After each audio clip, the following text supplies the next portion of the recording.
It was a celebration. And so my wife and I were going out to dinner without our children. It was just the two of us. We were going somewhere a little nicer than we normally would go. We got all dressed up and we drove out to the restaurant and we were there. And it's one of these restaurants that brings your food out in courses. And the first course was brought out and everything was delicious and it was wonderful. And the second course was a wedge salad that we had ordered, and we're diving into the wedge salad. And as we're diving into the wedge salad, right after I've taken about 3 bites, I find a long black hair in my salad. Now, I do not have long black hair, and neither does Brooklyn, which means that hair does not belong to us, and I no longer have an appetite, because that's just one of the, and we all have things that we can't overcome. One of the things that I cannot overcome is hair in my food. It just puts me in a place. I don't know. It just puts me in a place I could not have eaten for 13 days. And as soon as I see a giant hair, I am no longer hungry. And that's how we were. And so we let the server know, and they, of course, were very apologetic, and they took everything off the bill. But for the rest of the meal, I'm sitting there, like, inspecting everything and, like, cutting, or, you cut something, and then you look at it, and it was the experience that I couldn't get my mind off the hair. I couldn't get my mind off the hair. It troubled me. It ruined my appetite. And for the rest of the night, not even at the restaurant, but for the rest of the night, I just, my skin's crawling and I'm itchy, and it's kind of like that feeling you get when you get the letter sent home from the school that somebody has lice in your kid's class. And I mean, you might even shave your head, but your head is itchy that night, I guarantee it. And you're like scratching it, and you're like, did we get out the magnifying glass and the flashlight and the whatever that little pick thing is to go through their hair and make sure, like, maybe that's just me. I don't know, but my skin is just like or I will read a story online about bed bugs, and I want to fumigate the entire home. Now, we don't have bed bugs, but I just read the story, and like that night, I know as soon as my feet go in the covers, they're just gonna feel like something's crawling on my leg. I just... Maybe I have problems. I don't know. Don't say amen to that. But, once your mind, I heard it, once your mind gets to that place, once your mind gets to that place, you can't turn it off. You can't turn it off. And we're going to see how that played out today in the life of Joseph. We've been walking through a portion of the book of Genesis, which is the very first book in the Bible. And we've been looking at the life of somebody that God did extraordinary things through, and his name was Joseph. We're going to continue that look today. If you have your phones or your tablets, I'd invite you to follow along with us this morning in the Bible app. It's a free resource that you can find in whatever app store you utilize on your device. And once you have the Bible app installed on your device, you can go to the events feature, either enable your locations, or right in Lakeside, Algoma will pop up. You can follow along with us that way. If you have a traditional Bible with you this morning, again, we are in the book of Genesis, which is the very first book of the Old Testament. Genesis, we're going to be in chapter 41 today. And if you're joining us via the stream, thanks so much for joining us. My name is Brian. I'm part of the team here at Lakeside. The verses will be available for you on the screen below. Just to catch you up before we dive into Genesis chapter 41. Joseph has been taken away from his family, where he was his father's favorite son, but not liked by any of his other siblings. Imagine that. They sold him into slavery. He has gone to Egypt. He was serving in the house of someone named Potiphar, who was a high-ranking official. Potiphar's wife took a liking to Joseph. Joseph did the honorable thing. Potiphar's wife accused him of trying to rape her. He was sent to prison. In prison, he meets 2 officials of Pharaoh's who were high-ranking, who were both sent to prison. They both have dreams. Joseph interprets those dreams for them and says to one of them, "Congratulations, you're going to be restored to your role."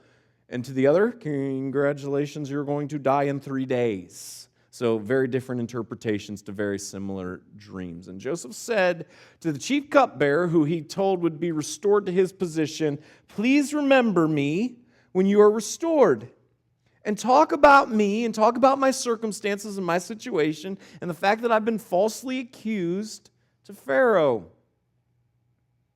And after the chief cupbearer is restored, He forgot all about Joseph. And that is how Genesis chapter 40 ends. Now we arrive at Genesis 41. Beginning in verse 1, we read these words. After 2 whole years, Pharaoh dreamed that he was standing by the Nile. And behold, there came up out of the Nile 7 cows, attractive and plump, and they fed in the reed grass. Notice, after 2 whole years, Joseph is in prison 2 more years. Falsely accused, guilty of a crime he did not commit, and he is in prison for 2 more years. And around that time, Pharaoh dreams that he's standing by the Nile, the massive river, and behold, up out of the Nile come 7 cows. They're attractive and plump. They fed in the reed grass. Now, these are good-looking cows. All right? Now, I mean, I'm not a butcher, not a farmer, but sometimes when you're driving by, you see and you think, that cow's got some good steak on it. I mean, that's what, I know some vegans are very offended right now. Welcome to Lakeside. We're glad you're here, but that's how the rest of us think. And that's what's going on in Pharaoh's mind. These cows, they got some porterhouses on them. Yeah, this is going to be delicious. And then Genesis 41 continues. And behold, 7 other cows, ugly and thin, came up out of the Nile after them and stood by the other cows on the bank of the Nile. And the ugly, thin cows ate up the 7 attractive, plump cows. And Pharaoh awoke. So Pharaoh sees these 7 cows who are grade A, prime, beef. And then he sees these 7 starving, ugly cows. And you're like, what's an ugly cow? I don't know, but they were ugly in Pharaoh's dreams. So there you go. And they come out of the Nile. And these cows that you'd be lucky to get some burger out of eat up the 7 amazing cows. And Pharaoh wakes up as a result of this, which is understandable because if you have porterhouse on your mind and you end up with a burger, that's disheartening. That's disheartening. And so Pharaoh wakes up and he's disheartened. And he fell asleep and he dreamed a second time. And behold, 7 ears of grain, plump and good, were growing on one stalk. And behold, after them sprouted 7 ears, thin and blighted by the east wind. And the thin ears swallowed up the 7 plump, full ears. And Pharaoh awoke, and behold, it was a dream. So in the morning his spirit was troubled, and he sent and called for all the magicians of Egypt and all its wise men. Pharaoh told them his dreams, but there was none who could interpret them to Pharaoh. And now the next dream. Vegans, don't fear. You're not left out. This is your dream, all right? Pharaoh dreams, and there are 7 ears of grain. And these are amazing ears of grain. And I had no idea what that means, but there they are. 7 ears of grain. And they're great. They're plump. They're good. They're growing on one stalk. And then all of a sudden, these thin, blighted ears pop up, and the thin ears swallow the plump ears. And Pharaoh wakes up, and he is troubled the entire next day. He can't shake it. He can't get past these dreams. They're bothering him. And he wants to know, what is going on that has led me to dream these things? What do these dreams mean? It's that dance that we have all played sometimes in our minds. And his mind won't let him escape what he has encountered in his dream. And it's just there. And he's looking desperately for help. He's looking for someone who can tell him what is going on and what all of this means. And that person can't be found. That person can't be found. Now, this is Pharaoh. He has the best of the best advisors available to him. It isn't like some of us, when there's something on our minds and we're like, I don't know what that means, and we have to call our cousin that really doesn't have any idea how anything works, but who else are we going to talk to? So we call them up, and they're like, yeah, I don't know what to tell you. I mean, that's not the situation that Pharaoh's in. Pharaoh has the wisest advisors available to him. And he lets them know, and there's no answer. There's no answer. Then the chief cupbearer said to Pharaoh, I remember my offenses today. When Pharaoh was angry with his servants and put me and the chief baker in custody in the house of the captain of the guard, we dreamed on the same night, he and I, each having a dream with its own interpretation. A young Hebrew was there with us, a servant of the captain of the guard, when we told him. He interpreted our dreams to us, giving an interpretation to each man according to his dream. And as he interpreted to us, so it came about. I was restored to my office, and the baker was hanged. And now, after 2 years, in this circumstance and situation where Pharaoh has this dream and the cupbearer hears about it, he says, I remember what I forgot. I made a vow, I made a promise, I told somebody I would do something for them, and I didn't do it. And I now remember Joseph. And then he recounts what Joseph had done for them in terms of the interpretation of the dream and how the interpretation that God had given Joseph came about, exactly as Joseph said it would come about. And then Pharaoh sent and called Joseph, and they quickly brought him out of the pit. And when he had shaved himself and changed his clothes, he came in before Pharaoh. Now Pharaoh summons Joseph. And they go and they get Joseph, and they notice when they get Joseph, you're going to go meet with Pharaoh. We need to work on your appearance a little bit. You've been in prison for a long time. You've been forgotten about in prison for 2 years. Now, you've still had responsibility in prison that we saw in Genesis 40, but looking nice in prison versus looking nice for Pharaoh are two different things. And so they have Joseph shave, they have him change his clothes. He's got to make a good first impression. Otherwise, this is going to reflect poorly on Joseph, but it's also going to reflect poorly on the people who've made the recommendation.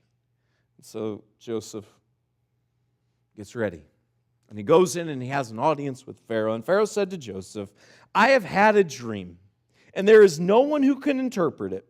I have heard it said of you that you hear a dream, you can interpret it. And Joseph answered Pharaoh, it is not in me.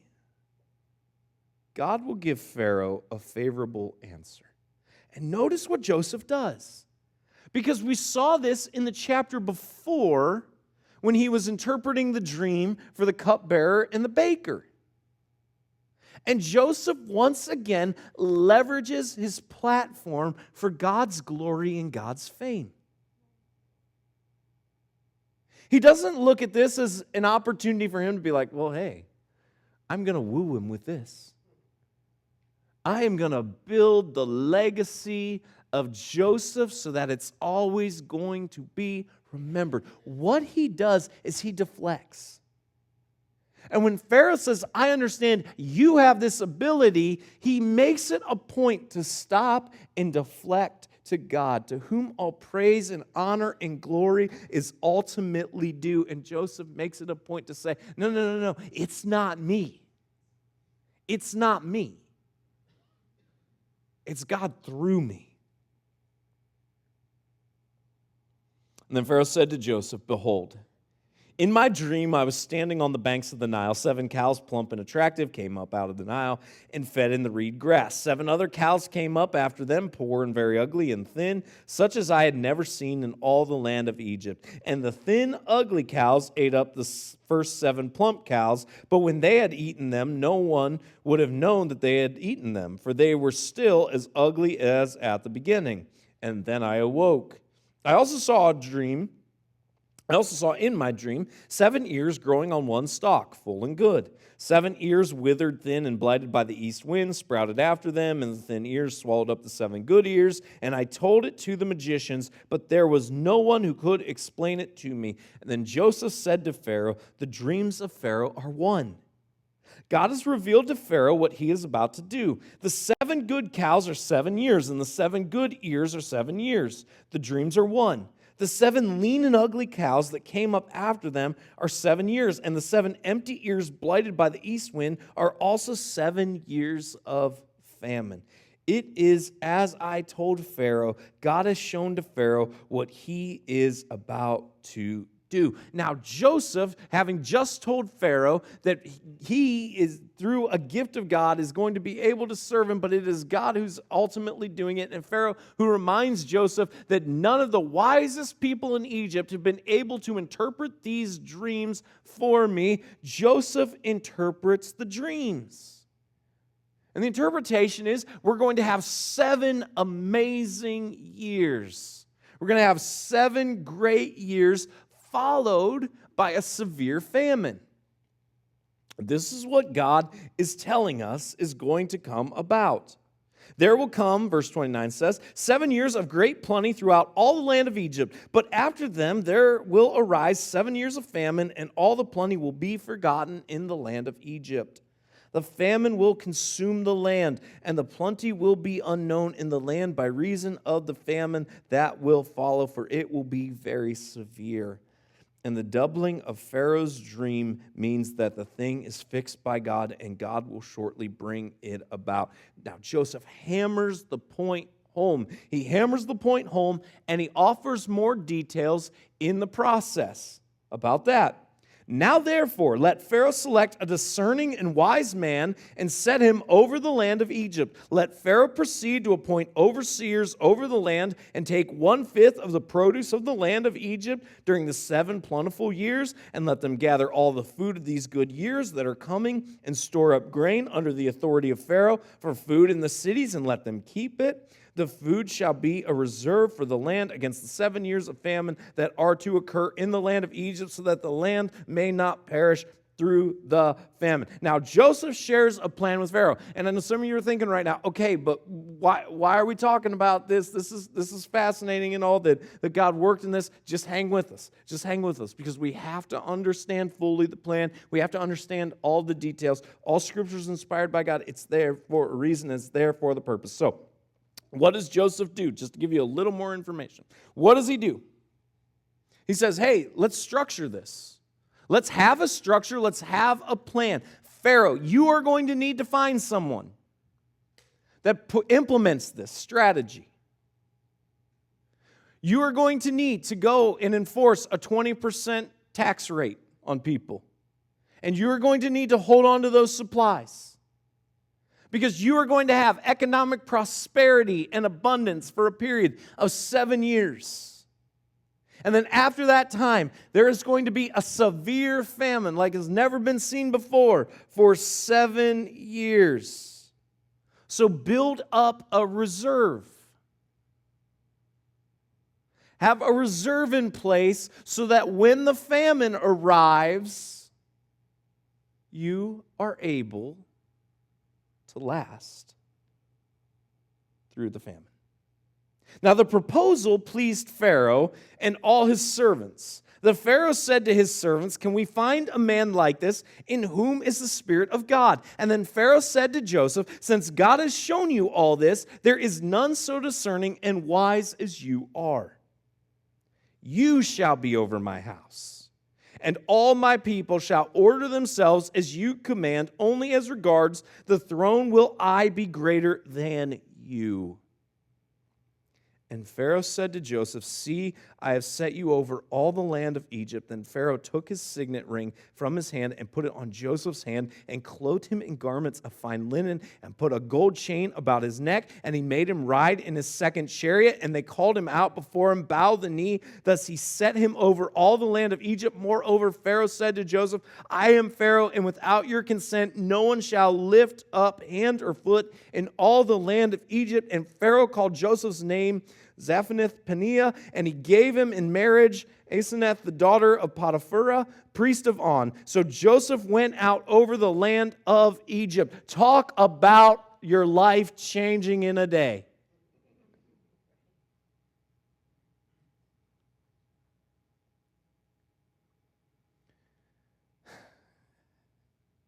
And that's what God can do. In an instant. But when we tell the story of Joseph to our kids, especially down the hall, we tell them of the dreams. We tell them of the robe. We even tell them about Joseph's jerk siblings because we try to teach them, hey, be a good sibling. We tend to skip Genesis 38 with Judah and all that went on there. We talk about Potiphar, and we sanitize it for them because they're not ready for it yet. But we don't go into the details of what it's like, at least for 2 years, to wake up in a seemingly hopeless situation.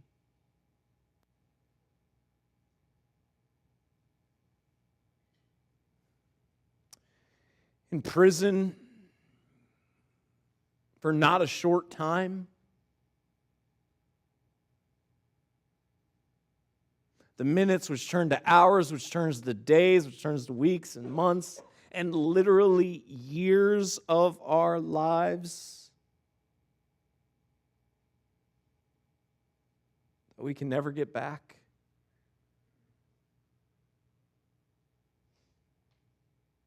Oh, we love the aspects of Joseph's story where God blesses him, and they're fantastic and they're phenomenal. And it's great to see how God works.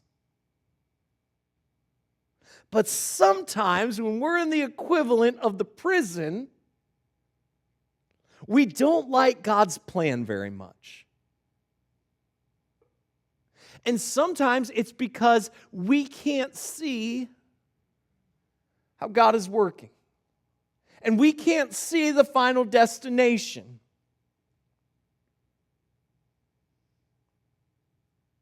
And sometimes it's just because we don't understand why God can't move a little quicker.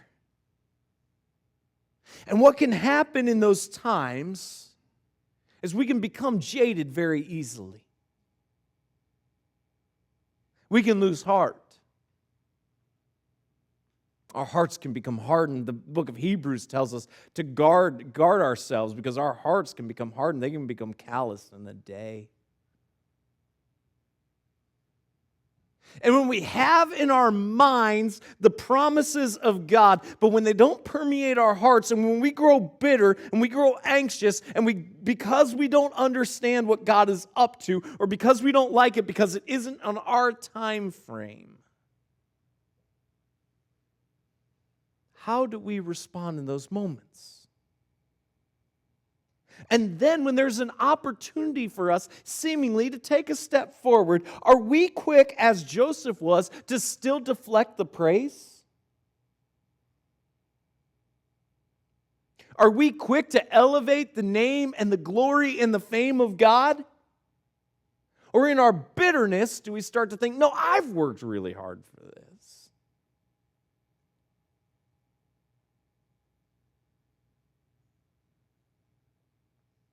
I love what happens to Joseph here. Because it is greater than what he could have ever imagined for himself. And the reality is, this doesn't come about unless he's hated by his brothers, unless he's sold as a slave, unless he's accused and convicted of attempted rape, unless he wallows in prison and doesn't sulk, but God continues to use him and bless him and work. I don't know the situation and the circumstance that you find yourself in today. But I do know this. If you're not dead, then God's not done with you. But I also know this. God doesn't always consult with us on where He's going to send us, or what He's going to do through us, or the circumstances and situations that He is going to put us in. And God doesn't always, and I wish He would, but He doesn't always show us the end of our situation, or the end of our circumstance.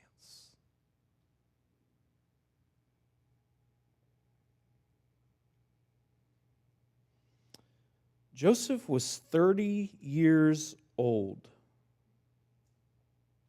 when he entered the service of Pharaoh, king of Egypt.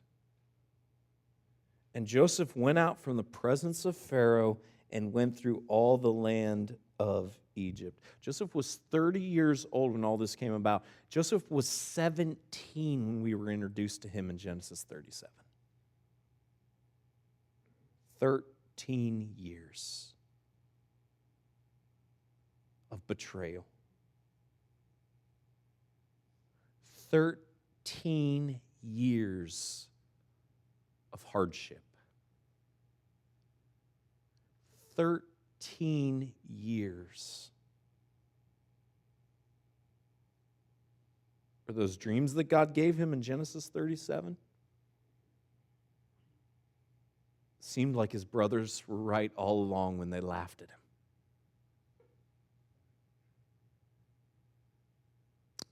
Some of you are in it right now.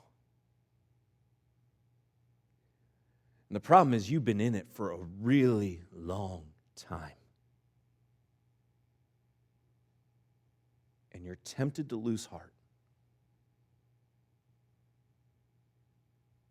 God has a plan and He has a purpose for your life. God has a plan and He has a purpose for the trials that we encounter, for the suffering that we experience. We may not understand it. We may not even like it. And frankly, there are going to be times that's the truth. But God is sovereign and He is supreme and He has a plan and He has a purpose. And for 13 years, Joseph was betrayed. He was forgotten. He was falsely accused. He was imprisoned. I don't want to sign up for that in life. But that was God's plan for him. And here we finally see the purpose of God's plan in Joseph's life. And so I just want to, if you're stuck, and if it seems helpless and you feel alone and putting the pieces together for something just seems lost to you, I promise you, God is putting the pieces together for you for something greater than you can ever fathom or imagine. He's working in you and on you. But here's the thing. Not every story of God working in us ends like Joseph's. And that doesn't mean that you're a bad Christian or that you didn't have enough faith.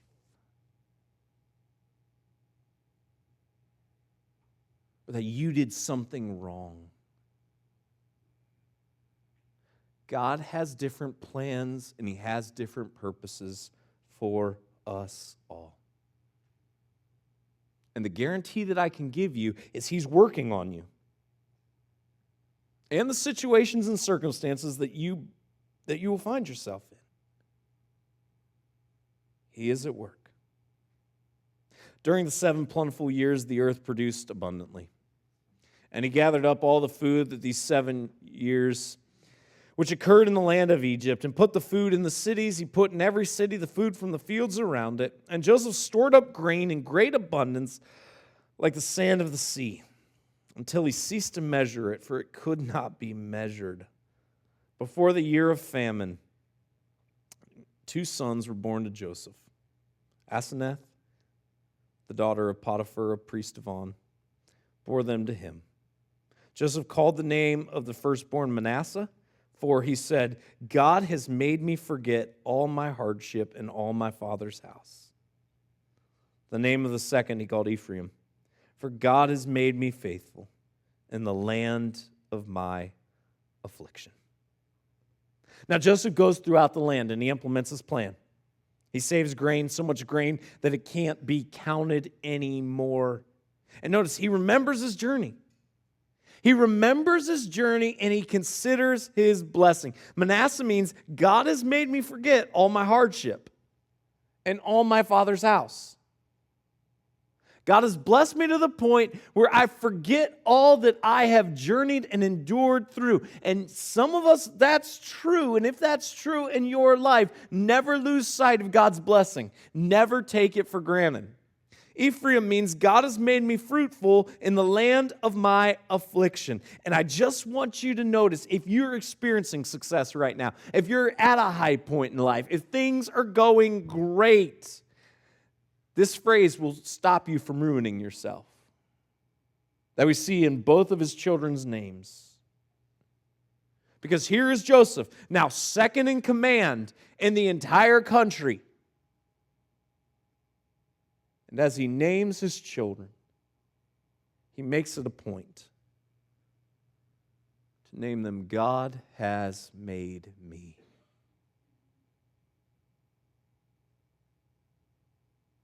Never lose sight of the fact that everything you have and everything you are, everything you've been blessed with, ultimately comes from God. And success has a way of stealing that from us.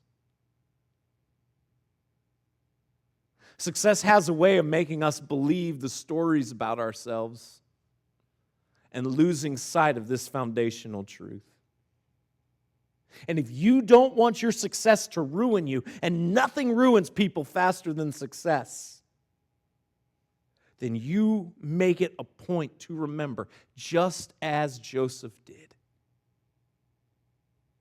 that all of this is ultimately because of God. The 7 years of plenty that occurred in the land of Egypt came to an end, and the 7 years of famine began to come, as Joseph had said. There was famine in all lands, but in all the land of Egypt there was bread. When all the land of Egypt was famished, the people cried to Pharaoh for bread. Pharaoh said to all the Egyptians, "Go to Joseph, what he says to you do." So when the famine had spread over all the land, Joseph opened all the storehouses and sold to the Egyptians, for the famine was severe in the land of Egypt. Moreover, all the earth came to Egypt to Joseph to buy grain, because the famine was severe over all the earth. Hard times are coming.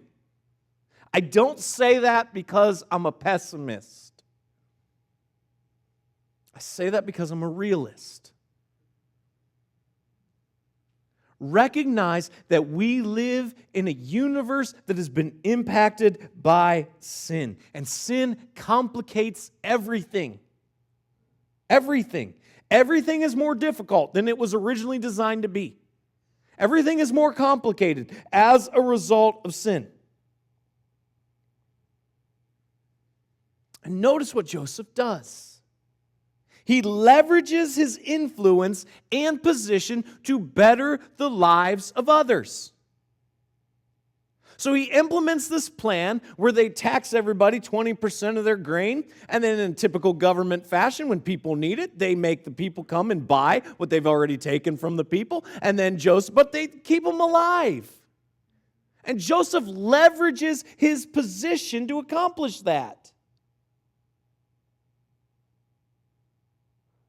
Now, here's the question that we have to wrestle with. Is what are you doing right now? What are you doing today to leverage the platform and position that God has given you to positively impact the lives of others? And if you're tempted to say, well, I'm not in the position of Joseph, I just want to remind you that God worked through Joseph when he was a slave. God worked through Joseph when he was in prison. And God continued to work through Joseph when he was in prison for 2 additional years after he was forgotten. Meaning you might be at the lowest point in your life,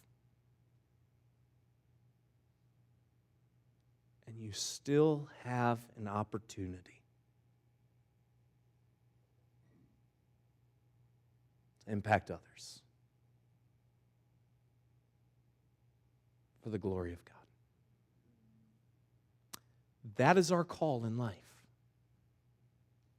That when we are on the top of the mountain, when we are experiencing the pinnacle of success, we recognize that it's ultimately because of God.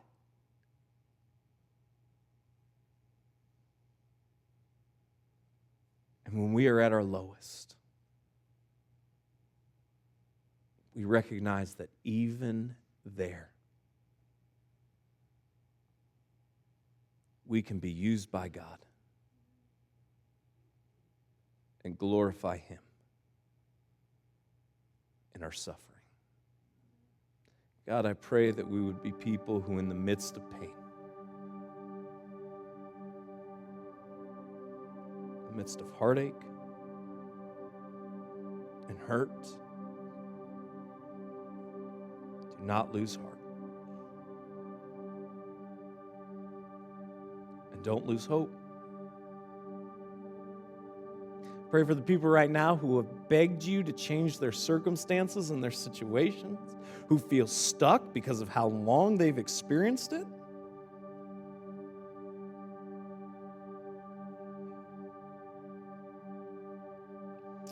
And I pray, God, that your Spirit would encourage their hearts.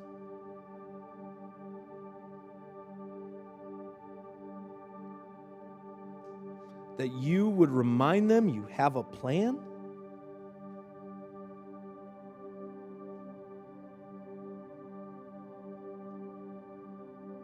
God, I pray for people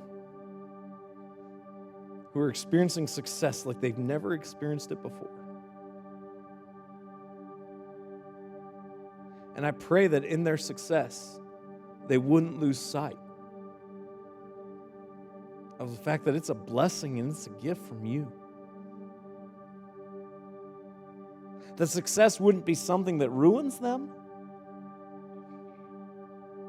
but instead, God, with appreciation and grateful hearts, they would see that you have blessed them and enabled them to experience this, and they would be quick to leverage their platforms and their positions to bless others. God, work in and through us all. In the midst of our situations and our circumstances for your glory. It's in your name we pray, Jesus.